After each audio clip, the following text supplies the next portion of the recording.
3600 টাকা দরে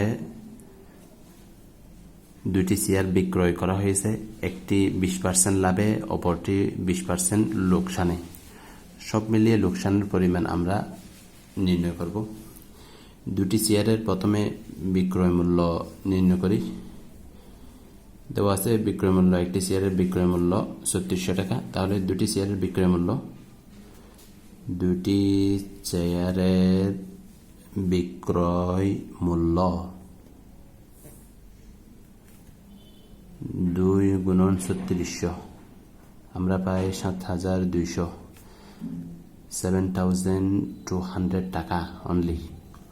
এরপর 20% লাভের ক্ষেত্রে 20% লাভের বিক্রয় মূল্য, তাহলে আমরা যদি ক্রয় মূল্য 100 টাকা ধরি, তাহলে বিক্রয় মূল্য হবে 100 ক্রয় মূল্য যোগ লাভ 20, তাহলে কত হয় 120 টাকা। 120 টাকা আমাদেরকে নির্ণয় করতে হবে। এখানে যেহেতু বিক্রয় মূল্য নির্ণয় করে ফেলছি, আমাদেরকে নির্ণয় করতে হবে ক্রয় মূল্য। অতএব বিক্রয় মূল্য 120 টাকা হলে, 20 টাকা হলে ক্রয় মূল্য কত? 100 টাকা। বিক্রয় মূল্য সেলিং প্রাইস 1 টাকা হলে কস্ট প্রাইস ক্রয় মূল্য 100 ডিভাইডেড বাই 120। সেলিং প্রাইস বিক্রয় মূল্য 3600 টাকা হলে ক্রয় মূল্য আমরা পাবো 100 ডিভাইডেড বাই 120 গুণন 3600। এখানে 3 12 36, 360 মধ্যে 3 বাজে একটা শূন্য আছে, বসাই দিলাম, আমরা পাই 3/100, তাহলে 300, একটা শূন্য আছে বসাই দিলাম, 3000 টাকা। এটা আমরা ক্রয় মূল্যটা এভাবে নির্ণয় করতে পারি। ক্রয় মূল্য ইজ ইকুয়াল টু বিক্রয় মূল্য ইন্টু উপরে 100, নিচে 100 প্লাস লাভ। ক্ষতি হলে মাইনাস ক্ষতি। 20% ক্ষতির ক্ষেত্রে, 20% লোকসানের ক্ষেত্রে,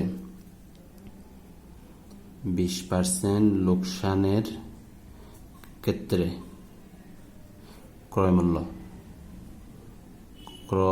মূল্য ইজ ইকুয়াল টু বিক্রয় মূল্য বি মূল্য ইন্টু উপরে 100, নিচে 100 মাইনাস ক্ষতি বা লোকসান, যাই বলি লোকসান। এখান থেকে আমরা পাই ক্রয় মূল্য ইজ ইকুয়াল টু উপরে 100, নিচে আমাদের 20% লোকসান, তাহলে 80 গুণন 3600। 4 দ্বারা আমরা যদি ভাগ করি, 80কে 4 করি 80, এখানে যাবে 36-এর মধ্যে 9, 2টি শূন্য আছে বসাই দিলাম, 20 100-এর মধ্যে 5 বাদ যাবে, 5 9 45, 4500 টাকা। সুতরাং মোট ক্রয়